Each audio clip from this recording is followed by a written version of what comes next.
Okay, so it's just about 2 o'clock according to our computer, so I figured we would get going. And can you all see our video okay? Looks fine from our end anyway. Just checking our comments. So there are spaces to type out your questions and comments. If you can save them to the end, that would be great, because I may not notice the questions as we move through, but I will do my best in case there is a very relevant question to take the time. So welcome to the Canadian Wildlife Federation's webinar on creating a wildlife-friendly garden. Part of our weekend wildlife gardening webinar series in terms of something that you can do as easily as over a weekend. We think the elements are as simple and as basic as can be done over a weekend. However, one can take as much time as they want and elaborate as much as they want, enhancing their garden over the years. I'm Sarah Colber. This is my colleague, Carol Wheatley. Welcome and thank you for joining us. Yeah, so I'm going to get cracking on the hows and tos, and then Carol is going to come in and talk about our garden habitat certification program, which recognizes the efforts of people who put this in action in their own gardens. Enjoy. Great. So to get started, a little bit about the Canadian Wildlife Federation. So we've been around since 1962. We're a national charitable organization, and our mission is to conserve and inspire the conservation of Canada's wildlife and its habitats for the use and enjoyment of everybody. And we do this in many ways. We work with policymakers, giving advice, leading a role in that with the government. We do a lot of research of our own. We fund some other research. We do a lot of interaction with the public. We have educational programs, and that plays out in many ways, including, for instance, with this webinar. More specifically, our Gardening for Wildlife program actually helps people to discover and appreciate our wildlife. I still continue to be amazed at the beauty and the intelligence and the magnificence of our plants and our animals in Canada.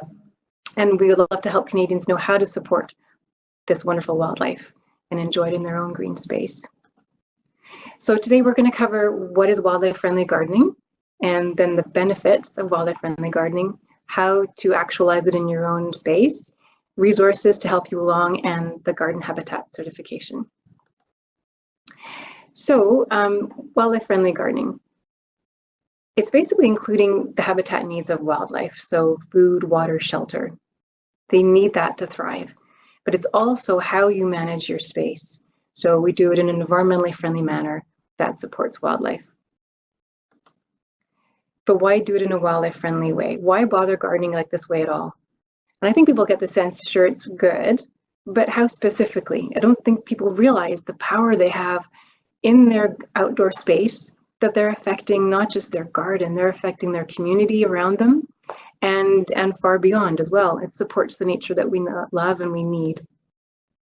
So some specific benefits are that it supports our emotional and physical health. There's so many studies out there now proving even just looking out your window onto the garden can actually help your health in a big way. It can decrease pain, it can enhance your mood, it can help your self-esteem. It's been shown to reduce crime in certain areas. Our outdoor spaces become safer when we use the methods talked about in this webinar. And it's very satisfying knowing we're doing our best to help the nature around us and wildlife. We create visual interest, of course. It doesn't have to be a messy affair. Wildlife-friendly gardening can be beautiful. It can be very tasteful according to your own lifestyle needs. So you can be creating a whole new layer of visual interest to enjoy. And if you have children in your life, lots of fun for them to go exploring. Of course, you're supporting wildlife, so that benefits us again in the end because they pollinate our plants. They provide pest control, from owls with mice to snakes eating slugs to birds and bugs, dragonflies eating mosquitoes, salamanders, etc., eating little critters, and returning nutrients to the soil because, of course, there's a lot of creatures living in the soil doing us a huge service. Of course, earth-friendly practices keep all our resources pristine, such as air, soil, and water, which helps keep the places we love pristine. Planting can reduce wind and loud sounds and water runoff. It makes shade and prevents soil from eroding. And of course, it is so wonderful to hear wildlife in our garden and see all their antics. It's very uplifting. So now actually how to do it then. We talked about food, water, shelter, and green gardening practices.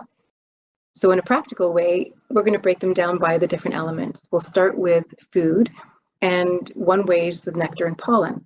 There's a lot of talk now, of course, about our pollinators. We have about 7 different kinds of pollinators in Canada. There's butterflies and moths, bees and wasps. We have hummingbirds. We have beetles. A lot of them pollinate our plants for us, and that's really important agriculturally as well as for our own in our home. So you can support wildlife that pollinate our plants by having flowers, and there's some tips to give you in terms of the flowers. So when you're choosing and planting, it's really important if you can have a variety of flower shapes and sizes, because our pollinators come in different shapes and sizes. You have hummingbirds with their long bills that will go to tubular flowers. And actually, they can go to large tubular flowers like the columbine on the bottom row and the lily you see at the bottom row, both native, by the way. But they'll also go to very small tubular flowers like zinnias and hostas. We also have different size bees, for instance. Some have very long tongues and they can reach the deeper recesses of a flower to get the nectar. But we have so many bees. We have over 800 species in Canada they're solitary, they're tiny, you probably never even really notice them, and they're busy going about their work. They're very docile. The males don't have stingers, and a lot of the females wouldn't even sting anyhow. They're so gentle, and a lot of them are extremely tiny, so they need tiny little flowers. So if you look at the flowers here, top left is prairie crocus. The one next to it, to the right of it, is called miterwort, and that picture is taken using a macro lens. It's showing a very, very tiny flower. It's maybe like 2 or 3 millimeters across. And one time I was in the garden, and most of these pictures are from our demonstration gardens, by the way. One time I was out and I saw a little tiny pollinator going to the flowers. It was quite lovely. So again, different shapes and sizes for our different pollinators. Include some regionally native plants, because it's great to have your favorites, but a lot of these species have evolved, they've co-evolved over the centuries with the regionally native plants. So they're used to them, they've adapted to them. And there are some species that actually feed exclusively on a certain plant just in that region. So they need each other. It's also important to have blooms from early spring to late fall. So I got a sense that a lot of our participants are right across the country. We've all got different climates, different weather, but have a range so that you've got blooms throughout. Here in the Ottawa area, we have bloodroot coming out and hepaticas starting in the early spring.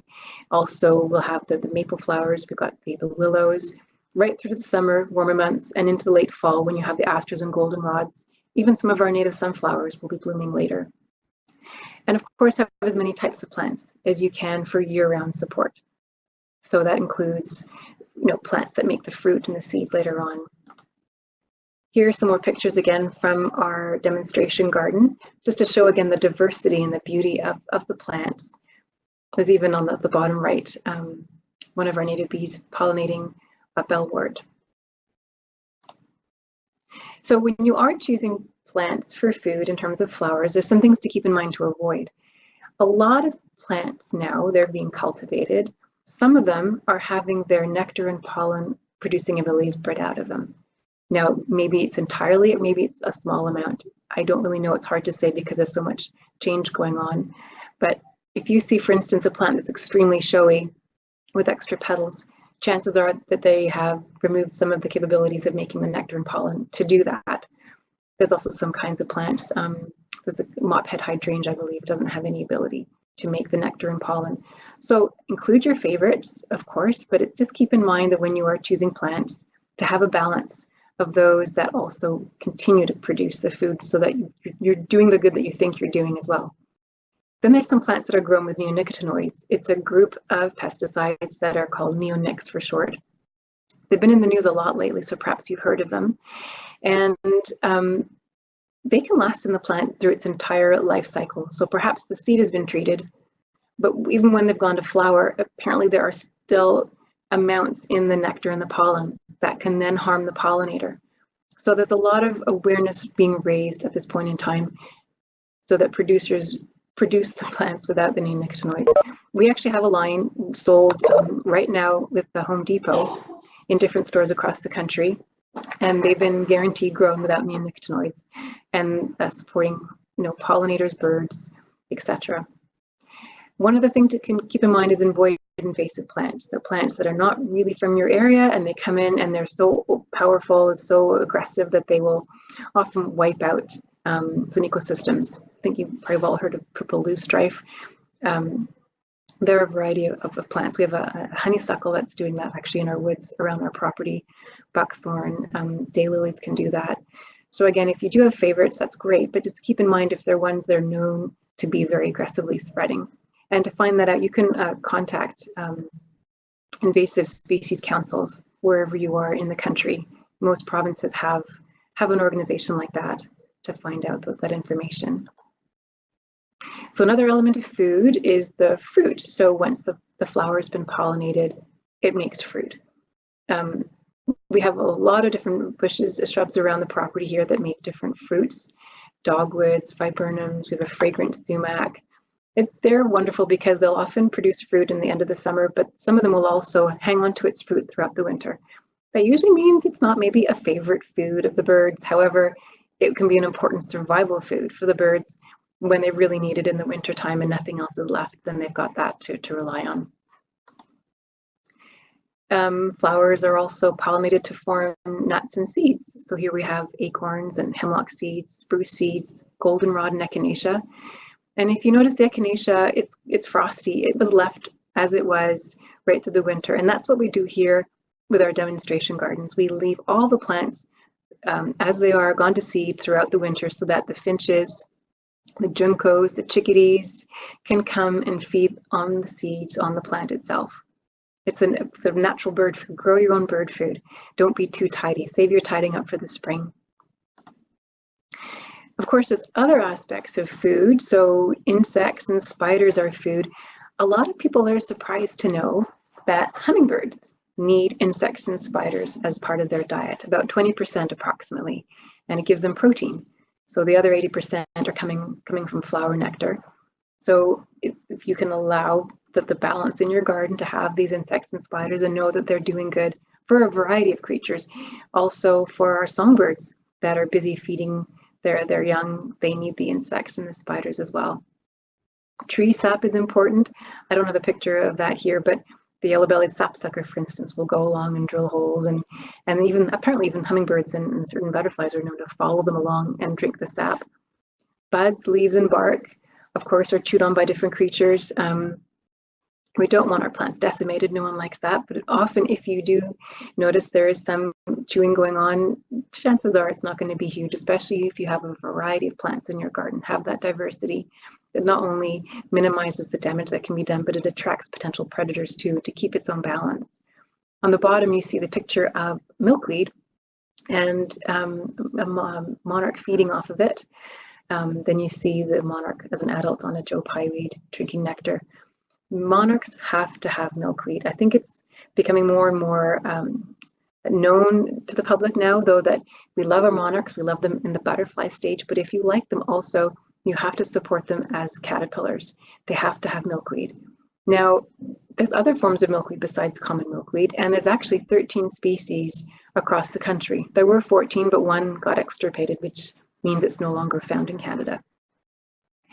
So again, monarchs go to different parts of Canada, but for the parts they do go to, we have a list on our website in terms of what species of milkweed grow in which areas. Common milkweed is on the noxious weed list for Nova Scotia, but there's also swamp milkweed, so that's going to be a great substitute. It does not spread anywhere near as fast as common milkweed. It's also on Manitoba's noxious weed list, but it's not a huge concern for them. It's more Nova Scotia. Other provinces, they've taken it off, and it's now an accepted plant to grow. Another aspect of food people are surprised to hear about is mud puddling. So for instance, we have a few butterflies that will go to damp earth, compost, sand. They'll also even feed on like wet, seaweed washed up at the side of the river and rotting fruit and such. They get their minerals this way. So something you can do, in addition to growing plants for food, is you can create a little mud puddling area. I remember I once planted a garden and put the compost down around and watered it, went away for a few minutes. When it came back, it was covered in, I think, 2 or 3 species of butterflies. It was quite something to see. Don't see that all the time, but of course you can have some part of your garden unmulched with a little bit of bare soil, so when it gets damp, some butterflies could come and drink from it.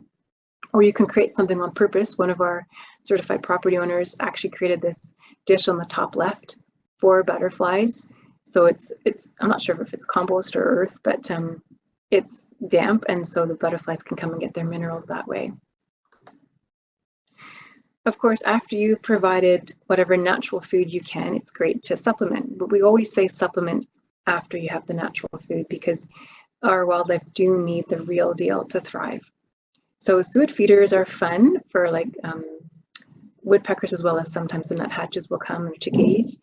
I encourage people to avoid the brands with preservatives. Just keep them in your fridge or your freezer until you're ready to put them outside. Theoretically, this is in the colder months, and then they should last just fine. Seed feeders are always fun. We have a line at CWF, which we sell, I believe, through Lee Valley as well, for birds, and sugar water feeders. If you have those for hummingbirds, I do encourage you, please do not put the dye in. It can be potentially harmful, and it's been shown that it's enough just to have the feeder with the red on it, and they go to that just fine. And if you're trying to be healthier, don't give them alternative sweeteners. They actually do need the sugar.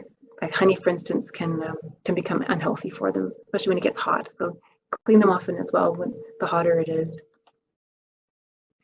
Water is a great feature. It's very, very important. So I encourage you all to have it in your garden, and it can be as simple and affordable as you wish. If you only have a small space and a small budget, you can use a simple bowl of water from the kitchen. It can be a fancy dish, it can be a pond. Just keep the dishes clean, so wash them often. The hotter it gets, the more often it's good to clean them. It's good to keep the bacteria down this way, but it also helps inhibit the breeding of mosquitoes. And if you live in a part of the country where it gets extremely cold and the water does freeze solidly for a time, I encourage you to avoid bird bath heaters. I've heard 2 reports now of birds that got their bodies in the water, and when they left, one instance the feathers froze, the other instance they froze to a metal pole. So I encourage you to avoid the bird bath heaters, but if you do insist on using one, to put up perhaps a plastic grid over it, so only their bills can go in and not their bodies. And of course, our beneficial insects get thirsty too. I've seen them come to little dishes where you put stones and twigs and such in, so they have a place to land, perch, and safely drink. And the mud puddles, which we talked about, is food for nourishment with minerals, but it's also a form of water too. We here have a pond around our headquarters here at the demonstration gardens at CWF, and 2 pictures of it here. And we also have a picture from one of our photo contest members, in case you don't know about our photo club. We get some great pictures that way, which we really appreciate and enjoy using. So if you have a pond, it's great to have sloping sides. So that way, if someone gets in and cannot swim properly or can't swim for a long time, they have a way to get out. They can climb out with a sloping slide, or at least put maybe a log down angled so that they can climb out. We have a recirculating stream as well, and the moment it was turned on, when it was put in, the birds came. They just hear the running water and they love it, and they come. So we covered food and water. Another element to include in your property is shelter. So shelter gives cover from the elements in terms of the winter winds and the snow and the rain and the heat and the sun. It also gives protection from predators, nesting and resting spots, and a place for a bird to pause and spy their next meal. So shelter comes in a variety of forms. So trees and shrubs are a big one, evergreen and deciduous. And by evergreen, we mean those that keep their needles. So pines, spruces, firs, hemlocks, etc., cedar. And then deciduous, so like maples and birches that lose their leaves each year. And they're very useful in different ways. I know that robins can have more than one brood, and often in the early spring when it's extra cold, they might go to a bushy coniferous tree. And then in the summer when it's a bit hotter, they might go to an open deciduous tree. Vines, ferns, and grasses are also very important. Again, the more layers you can add to your garden, the more diversity you have, the more room and space you have for a variety of creatures to come. I've discovered recently that even tall grasses are habitat for fireflies, and I love fireflies. Not all of us have the ability to see them depending on where we live and the climate and such.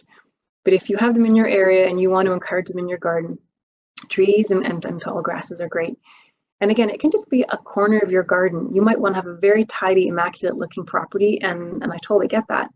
But you might also be able to have a corner of your garden, letting some plants go a little bit wild, and perhaps you can have some flowering plants in and around it to make it a bit more attractive. And then another point to make is about snags. So snags are dead or dying trees, and they are incredibly important. I've heard for about 85 species of North American birds.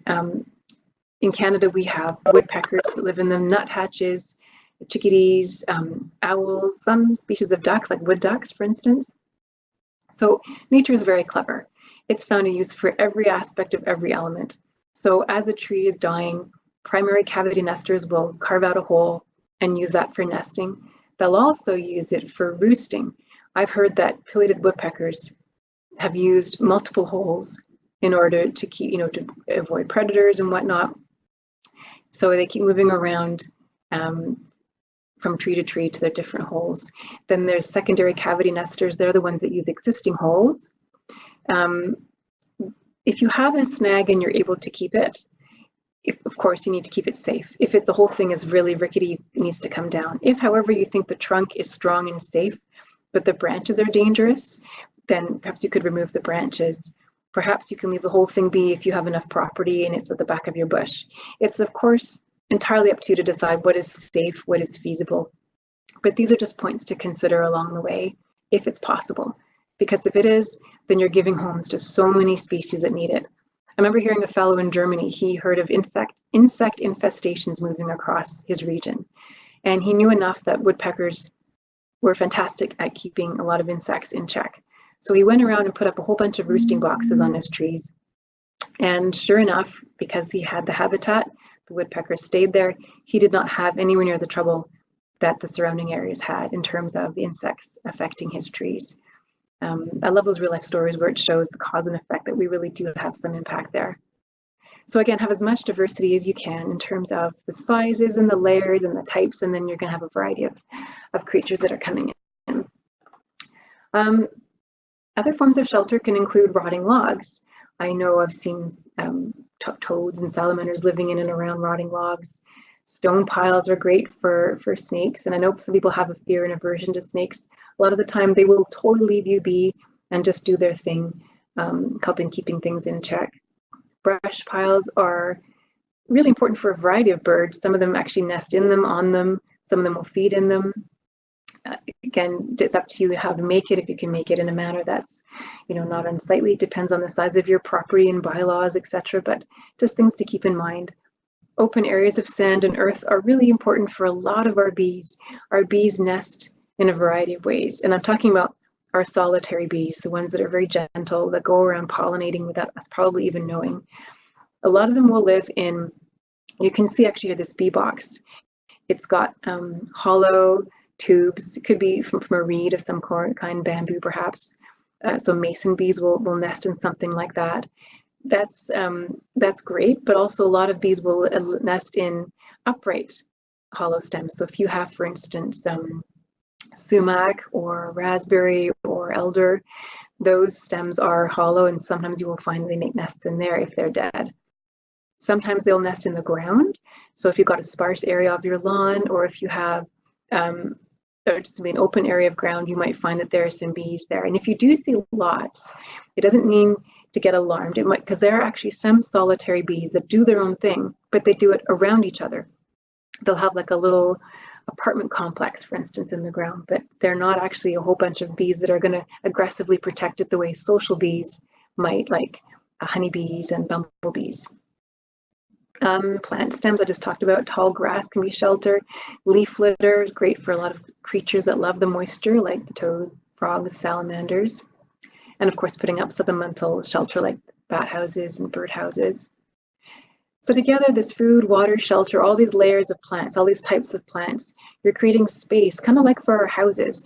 Our houses could be completely big, one open room with no furniture, or you can add walls and rooms and furniture, and it creates more layers, more space for different kinds of activities and different people to do different things. So then how to maintain it? Earth-friendly gardening. The big one is to avoid pesticides where possible, and then the second one is including sustainable practices. But how do you avoid pesticides? A lot of people are wondering. You can grow a diversity of plants, because again, the more variety you have, the less you are going to be this magnet for this one insect to come in and take out your whole garden. You strengthen the plants with soil amendments, because the stronger the plant is, the more it's able to resist a lot of pests. A lot of pests apparently are drawn, they can tell cleverly which plants are weak and have to go for those typically. You can also make sure your plant is strong by putting it in the correct spot, matching the light conditions, the soil conditions, and even the acidity or alkalinity of the soil to make sure it has what it needs to thrive. And then all that we talked about is attracting a variety of allies to your garden. So you've got a variety of birds and bats and toads and snakes and beneficial insects all coming to help keep each other in check. If you do want to spray, garlic and soap sprays can be very helpful. In lawns, nematodes can be useful as well in keeping the grubs under control. I know people don't like skunks digging in their lawns, and I'm not saying it's fun because I've had it myself, but when I have seen skunks go through my area, it's like, thank you, you have now taken out a whole lot of grubs. My lawn is going to be healthier in the coming months because of it. So if you are able to have a bit of tolerance there, then that would be great. Composting is another fantastic way to practice earth-friendly gardening or green gardening. It's really nourishing for your plants if you can make it yourself. It improves the soil structure, allowing more space for air and for water to move around. It holds the moisture more easily. And it saves wild spaces and tax money, because I remember years ago I worked in a department that actually was siting a new landfill. And it's amazing.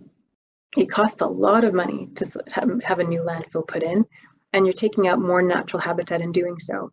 So the longer we can make our own landfills last by putting out as little garbage as possible, the better. And now a lot of cities now have these composting programs where let's get all the organics out of the garbage stream and compost at home or compost through a system. So if it's possible and feasible for you, then I definitely encourage you to give it a go. Now, people sometimes think, oh, it makes a smell. And it really shouldn't. If it's done well, it shouldn't. And you shouldn't even have to spend a ton of time on it too. Some people can work on it and play with it and get it composted in a short matter of time, number of weeks or months. But some people like myself, I would just sort of leave it be and each year just go in and use the new lot. And it's basically a matter of layering your dried and your wet materials, or your browns and your greens. Those are sort of simplified versions of saying wet things like banana peels, apple cores, with dry things such as maybe dried leaves or dried bread.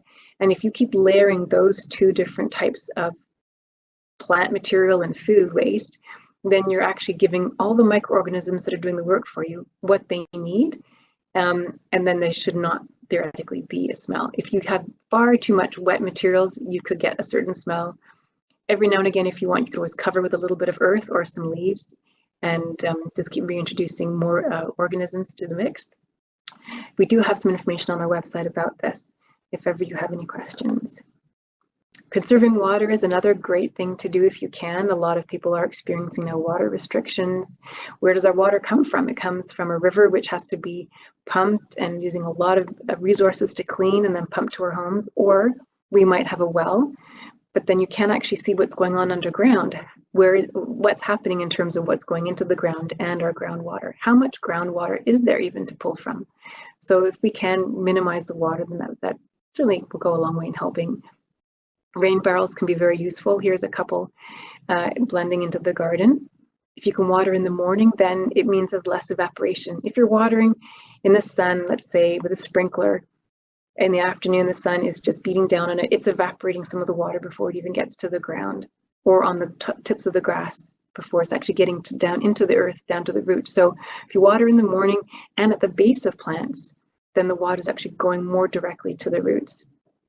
And of course, native and drought-tolerant plant species can help with that as well. Mulching can also help keep the moisture down. It keeps weeds down. It can return nutrients to the soil if it's something like leaves or straw as it gradually decomposes. It can also help keep the erosion of the soil down of your bed. Keeps the temperature more even for the plant roots, so they enjoy that. And mulches, I would encourage you, if you do want to mulch an area, to get the non-dyed version, because you don't really know what is then going into the earth, into the roots, especially if it's a bed where you're going to be harvesting some herbs or vegetables. And another thing to keep in mind for mulch, if you can have like a light mulch, that would be great. Some are heavy barks, and that's fine. But if it's a lightly shredded bark, then it's more easy again for our native bees to get in and do their thing for nesting. Green lawn care is another aspect we talk about. This is another shot from our gardens around the building.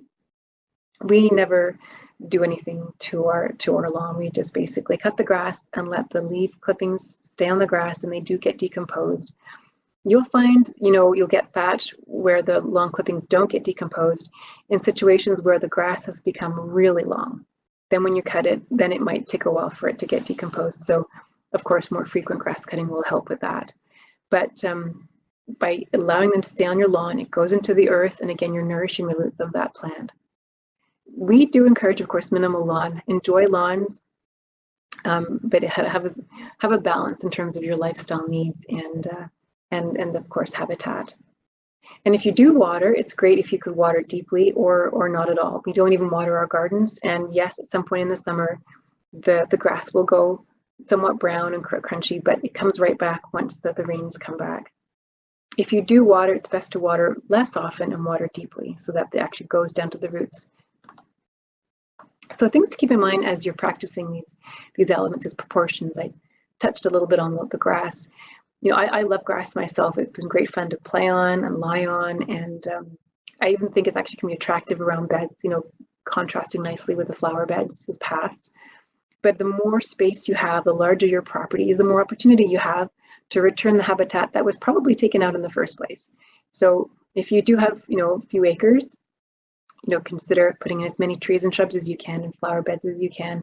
Of course, you have to balance your own lifestyle needs of playing and entertaining, etc., and aesthetics, but just something to keep in mind that that does exist, that fantastic opportunity to create more habitat. Of course, keep it enjoyable. There should be no pressure in this. It's something that you should hopefully enjoy, get an inspiration, and enjoy how it happens. And then a big point is a lot of myths people have about wildlife-friendly gardening is that it's only one thing, maybe messy like the side of the road, or I'm not even sure some of the other myths that are out there. But in truth, you can suit any gardening style, any budget, any property size or lifestyle needs. It's simply a matter of saying, how do I wish to live and what native plants can I include in that? Or how can I have a few more layers? And usually what happens is it creates something aesthetically pleasing. Here's an example of a person in Toronto. They have a very wildlife-friendly garden. They've got a variety of blooms happening at the same time, a variety of layers. They have water, food, shelter. It's very lovely, beautifully manicured, so it can be as tidy and as tasteful as you like. But then there are those that might think, oh, that might cost a fortune to landscape like that. Well, then here's a simple corner yard, another certified property of ours. It's a small property, and it's very, very, I think, accessible for anyone to create like this. You've got several flowers blooming at the same time. You've got different layers, but all very manageable and easy to accomplish. Another point I just like to put in, again, as it's feasible, as one is able to, is to keep in mind if you're able to buy organic items, it can be far more expensive, in which case it's not feasible. But sometimes if it's a similar price or it's something you're inspired to do, then you're actually helping the whole chain down from, for instance, the farms maybe in Mexico or in other parts of the world where things are grown. And remember, a lot of our birds and our butterflies, they will migrate to those places. So as they're migrating, it's nice to know they're on a safe path, that they're passing by organic farms and they're not being sprayed. So just something to consider if it's at all possible. So we have a variety of resources to help you actualize these different things. We have a native plant encyclopedia where you can look up a plant perhaps you saw in the woods and you're wondering what it is, or you just want to know what plants can I grow in my garden? I live in Alberta, I've got sun, and I want to attract butterflies. You can key those things in and it'll pull up a bunch of suggestions for you. We're still building our photographs for that list, so if you have any or you know of anyone that would like to contribute, then please let us know. We have a gardening glossary and illustrations to help you learn more about plant parts, so even when you're not just doing native plants in your own garden, but perhaps going afield into the woods on a nature trail. And then we have a newsletter, of course, called Grow Wild that I don't know if all of you are subscribed to, but you're welcome to. It's usually got informative articles. And then, of course, we have our demonstration garden around the building, showing that native plants can be beautiful. As you've seen from this presentation, most of the pictures are from the garden. And we have wildlife habitat needs in action here, and we garden in an environmentally friendly manner. If you are doing something like this and you would like to apply for certification, then my colleague Carol will lead you through that. Hi, welcome again. So I'd like to talk to you about the garden habitat certification. I'll take you through the criteria, the application form, examples, and recognition. If you'd like to make it official, well, this will help to raise awareness, inspire others, and that's through having the Certify Your Garden Wildlife Friendly Habitat. So as Sarah mentioned, you probably all have and are meeting the needs of wildlife. So that is the criteria for certification: food, water, shelter, sustainable gardening practices. It's just blends in or complements what you have existing, and you might need to just adjust or add a layer. The Garden Habitat Certification Application Form. How do you apply? Well, we have it online. You can download a PDF. You can mail it in. It's very, very easy. Should be about 10 minutes to fill it in. It's 2 pages, a lot of check boxes, so it's quick. We ask for photos, and it is optional to send a sketch. You're going to say, am I eligible? Well, all properties are eligible as long as you keep the food, water, shelter, and sustainable gardening practices. Small spaces, as you see on the slide here, container gardening. It's amazing what you can do with any size of property or any size of garden you choose to have. For instance, it's all in the proportion. If you have acres of land, you can leave it to its natural state. You have children, or you are using your backyard for entertainment, you can share with friends and family, and then you just decide a proportion of what you wish to use as gardens. And you can have very intimate little corner in your garden that still provides all the criterias. Again, if you don't have the flower gardens only, but are into vegetable gardening, companion gardening, you are still providing elements, and you add your water. So we love to see a variety of properties with the different styles of gardening. Photos. Well, we can't visit all the properties. So the visual, as it says, pictures are worth 1,000 words. By having pictures, we can visually see what the backyard, your garden, your property has, even if you are telling us. But if you are not aware of the name of the plants, if you are not comfortable with naming all of the plants or the insects or animals or wildlife that is visiting your backyard, the pictures will finish off your story. We also like to see photos of what you have in your garden. You might want to have a special feature. For instance, you made a bug insect hotel. You put up a certified wildlife friendly garden sign. You have a bat house.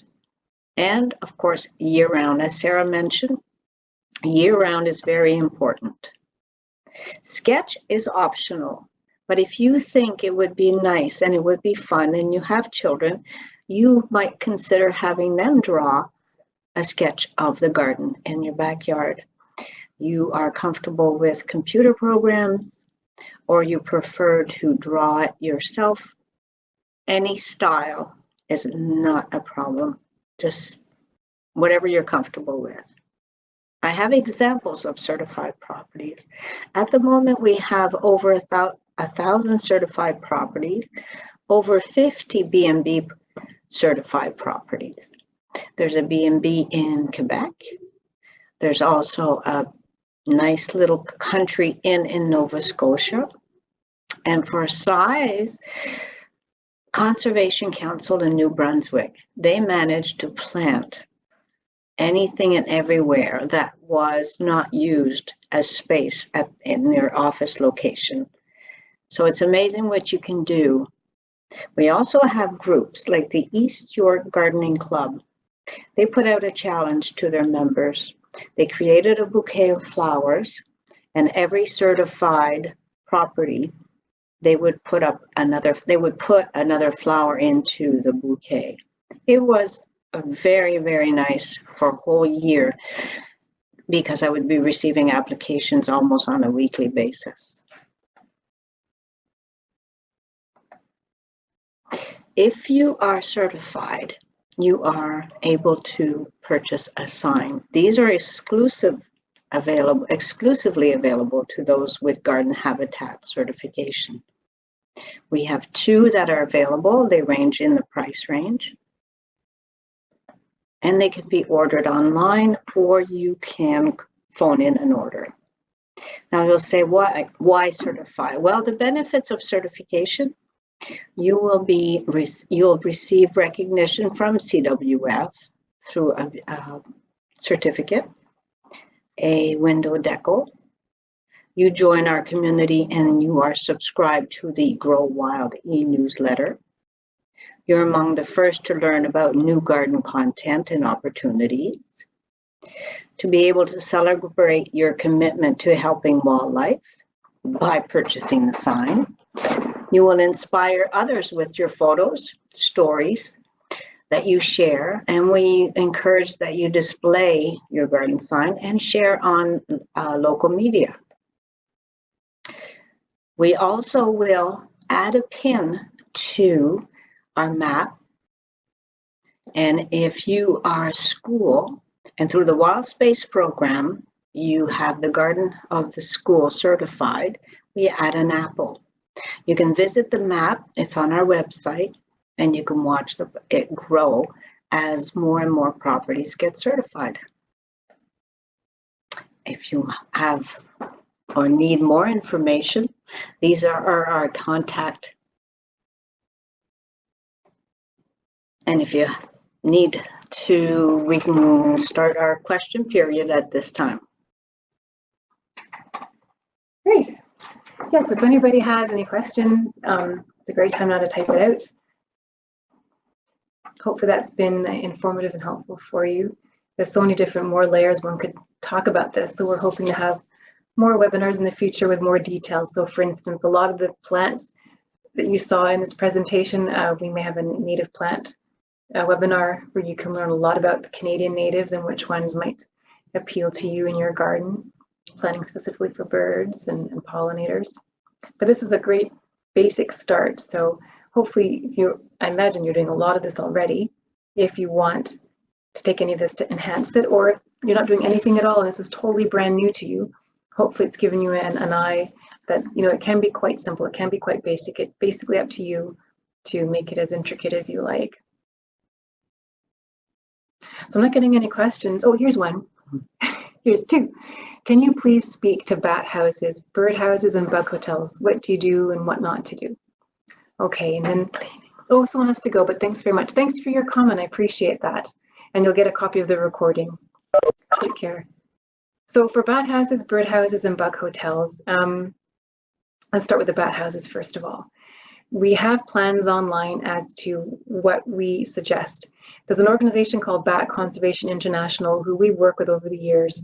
That's their exclusive mandate. They do a lot of research around this, and we use some plans that sort of mirror theirs. We're more north than them, so we need something suitable for our northern climate, unless perhaps you're in BC where it's not quite so extreme. And oh, okay, thanks. Bye, Jim. Take care. So we do have plans that work for our northern climate. The bigger, the better. Sometimes people sell bat houses and they're very tiny. I'm told that they don't really work quite as well because with our northern climate, again, the temperature fluctuation changes. I know we do get very hot because it's a summer thing. In the winter, they go to the caves, they roost there, or perhaps they go to someone's attic and they roost there. But from spring to fall, they're in this big box. They need it large enough that if it gets too hot, they can move to a different section. If it gets too cold, they can huddle together in another spot. So we do have plans that speak to that size. So I encourage you to look at them. For bird houses, there is a lot of variability there depending on the bird that you want to support. So for instance, if it's a large bird, you need a larger hole. Some of them have different preferences in terms of where you situate it. Bluebirds, for instance, versus some other ones. We do generally encourage them several feet off the ground, of course, so the cats can't get in. We do have actually quite a few pages on the website about that. Oh, thank you for your comment. Thank you. Thank you. So again, there's a section on the website that does speak to this with a lot of things to look out for when you're building or buying a birdhouse. There's a lot of tricks in terms of a bit of an overhang over the entrance to keep out predators so their arms can't go quite underneath and reach well. It also encourages the rain to drip away.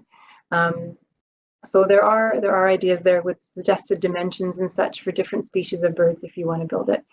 Something else though is roosting boxes. So when they're not nesting and they just need somewhere to escape the elements, predators, or just sleep safely, they need roosting boxes.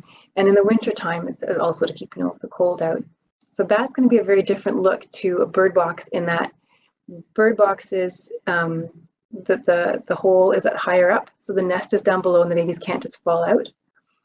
The hole is going to be lower down, so the heat rises and keeps them warm. There also might be a few perches inside, so that multiple birds can go in and huddle together and keep warm in this space. The way it channels the air in the water is a little bit different too, but that information is online. Bee hotels, bug hotels, that's an area that I think needs a lot more attention and research. And we actually do have contacts with bee researchers and who are exploring this and looking into this. There are some that have multiple or large space. It's a large area with lots of the little bamboo shoots, for instance. That can be great, but then some people are also finding if you put too many of them together, it's actually almost like a flag for parasites to come and say, hey, here's a big feast waiting for you. Some people, like this parasitic wasp expert I've recently met, he has a design where he just puts 2 or 3 of these tubes together and tucks them discreetly around the garden. And he finds that that works very well, so that if a parasite gets those, the others at least are not all succumbing to them as well. So there's a lot of work and research to be done on that, but that's sort of scratching the surface a little bit. I would love to create a section on our website with fantastic information, which I've started, but again, I want to do a lot more working with these researchers to make sure it's truly useful. You can get some where, I think it's the plastic ones. Plastic ones, you gotta be careful because the moisture will encourage mold to grow, and that can again be detrimental to the creatures that are living in it, because what they do is they will lay their egg, they will secure some perhaps nectar and pollen in a pollen ball and leave that with the egg, seal it off, and do that several times along this narrow chamber, then they seal it off completely. So I don't know sure if that's helping you or not, but I can ask me a more specific question if not. General maintenance as well in the spring and fall, the cleaning of for the bird boxes. For bird boxes, any nesting boxes, bird feeders. Yeah, the bird feeders especially. Yes. Nest boxes, they're actually saying, some research is showing, you know what, they will actually sometimes go to a box with a nest in it. Yes. I think if you can clean it out, it's probably better, but again, it's really what the bird wants in that moment, because they're actually showing there's a variety of things happening, but if you can clean it, that's great. And you don't even need to use harsh cleaners. We talk about using like hot water and scrubbing, and that should be good. How often do you clean roost boxes? I placed a chickadee box high in a spruce tree and it never seems to be empty. Oh, interesting. Well, I'm glad it's working well for you. That's a very good question. Roost boxes, it's not the end of the world exactly when peak if they're not, because they're not nesting. But so perhaps during the day, I don't even know, twice a year, and that's not even me knowing for sure. But if you want to know for sure, I could always ask. We have a bird expert contact, David Bird, who's a bird expert who writes for a magazine in Montreal. I could always ask him the question if you'd like. So best placement of butterfly houses. I don't even know how well butterfly houses work. I've heard mixed reviews about them, and I don't have any personal experience with them. I just like to have enough habitat, so a variety of the different types of bushes and the different plants, so they can escape the elements and hide there. I really don't know enough about butterfly houses, and I haven't heard that they are really I haven't heard any negative, but I do know that I've been told it's like the bat house. It's patience. Like they may not come the first year. It's set up. And I think it's another area that requires more research. I don't know, I didn't even touch upon it in this webinar, but there's something called iNaturalist, which is a website you can go to. You can actually, with your phone or a regular camera, take pictures of things, upload it, and share with other Canadians that are sharing their observations. You can have scientists help you identify what it is you're seeing, so you're learning.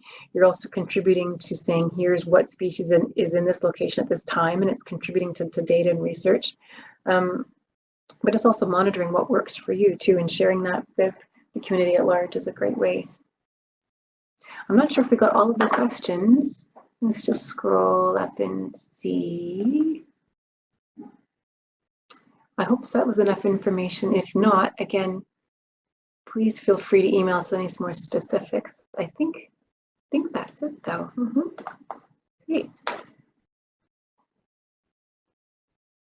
So I'm not sure if anyone, oh, here we go. Oh, I'm so glad you enjoyed it. I'm so glad. We really hope to share with you all this excitement we have for helping wildlife, and it can be beautiful and it can be simple and easy. And together we're making a fantastic impact in the world. Oh, here we go. Small water sources and how often to clean.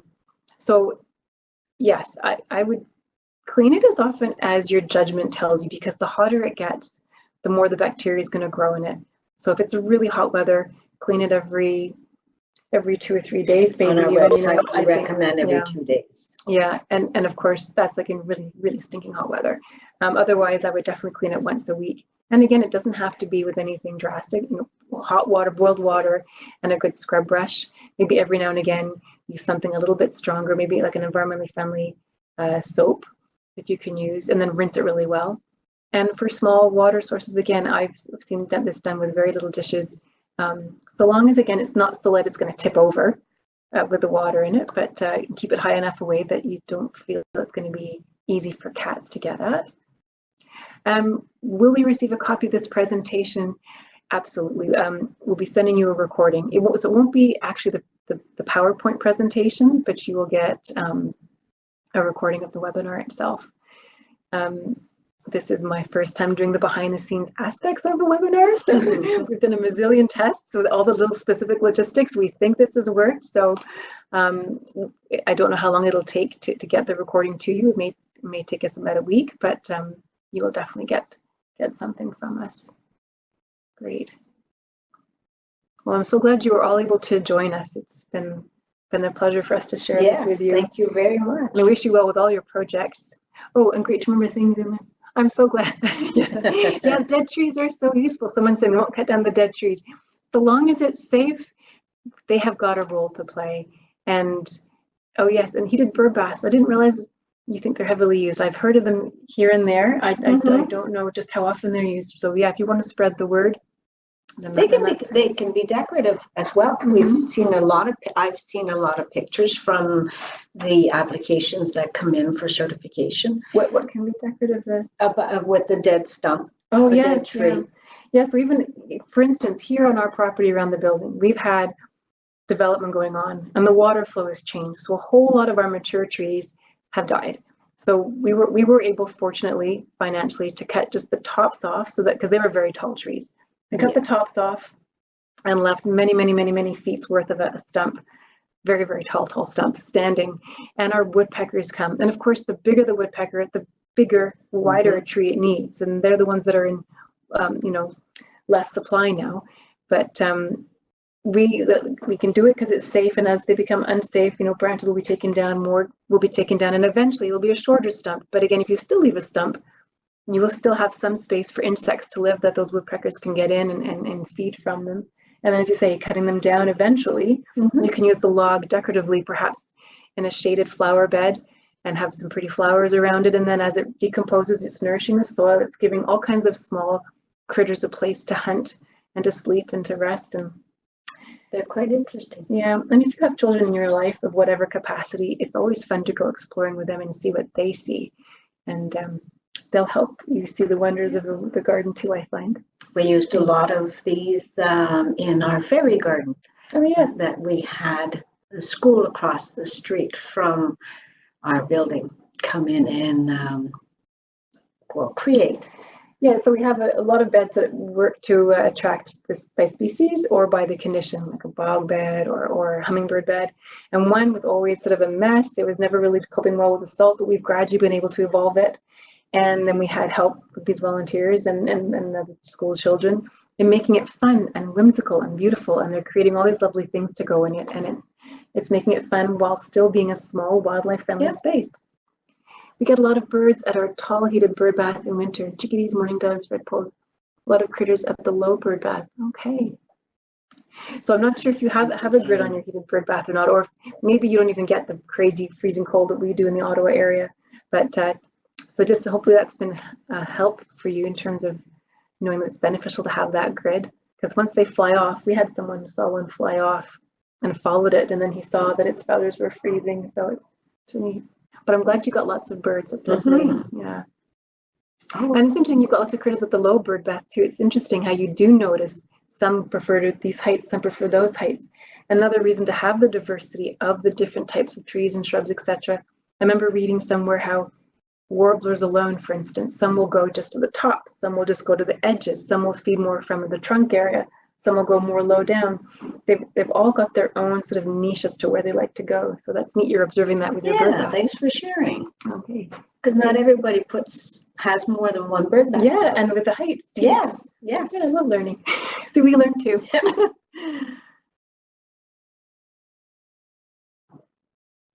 Well, we're actually at 3 o'clock now. I don't see any more questions.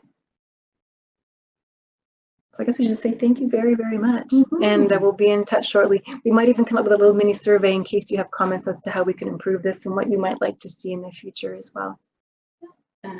Anything, any question, any time that you want to apply for the certification, go online or give me a call. Great. Well, thanks everybody. Have a great rest of the day. Bye. Okay. Bye-bye. So now